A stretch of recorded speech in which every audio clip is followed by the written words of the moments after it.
Welcome back to our daily news update, bringing you the latest headlines from around the world. Now let's begin.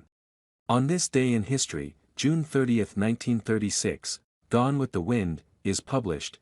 Book set amid Civil War and Reconstruction would go on to win Pulitzer Prize and become Oscar-winning film. Author Margaret Mitchell published the American classic novel, Gone with the Wind, on this day in history, June 30, 1936.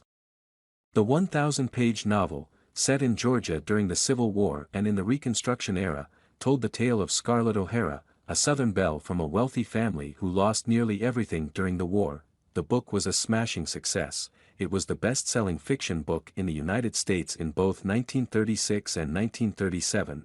Gone with the Wind won the 1936 National Book Award for Most Distinguished Novel, as well as the Pulitzer Prize for Fiction in 1937.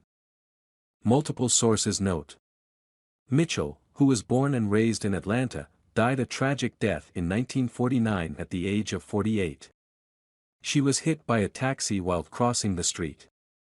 Gone with the Wind was her only published novel during her lifetime. Nearly 90 years after its publication, Gone with the Wind remains popular in the United States, although it has come under recent controversy. In 2020, the movie was removed from HBO Max, now called Max, in the aftermath of the death of George Floyd in 2020. Warner Media chief Bob Greenblatt said at the time that a disclaimer would be added regarding racist depictions throughout the film. A 2022 edition of the book also came with a lengthy warning about the contents, namely, the depiction of slavery and other stereotypes. Gone with the Wind is a novel which includes problematic elements including the romanticization of a shocking era in our history and the horrors of slavery.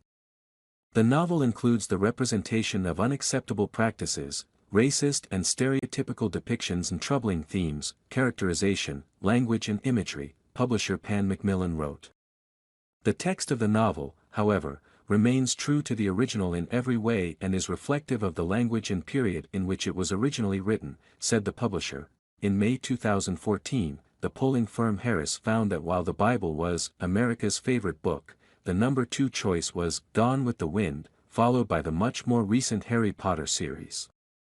A second Harris poll, conducted in December 2014, found that Gone with the Wind was America's favorite movie. On December 15, 1939, less than 3.5 years after the book was published, the film adaptation of Gone with the Wind was released in movie theaters. The book won 8 Academy Awards at the 1940 Oscars, including Best Picture. A second Harris poll, conducted in December 2014, found that Gone with the Wind was America's favorite movie. Gone with the Wind was the first color picture to win Best Picture, said the Academy's website. Actress Hattie McDaniel, who won the Academy Award for Best Supporting Actress for her role as Mammy, was the first African American to win an Oscar. Notes the Academy. The Academy Awards were presented in the Coconut Grove nightclub in the Ambassador Hotel, a whites-only establishment, said The Hollywood Reporter. McDaniel was not permitted to sit with the rest of the cast of the movie, and the film's producer had to request a special favor that she even be allowed to attend the ceremony, noted the publication. Subscribe to my YouTube news channel now, providing accurate and reliable information on the latest hot events. Join the community for exchanging opinions and learning from each other. Hit the subscribe button and turn on notifications to never miss out on the latest videos. Let's explore the world of information together.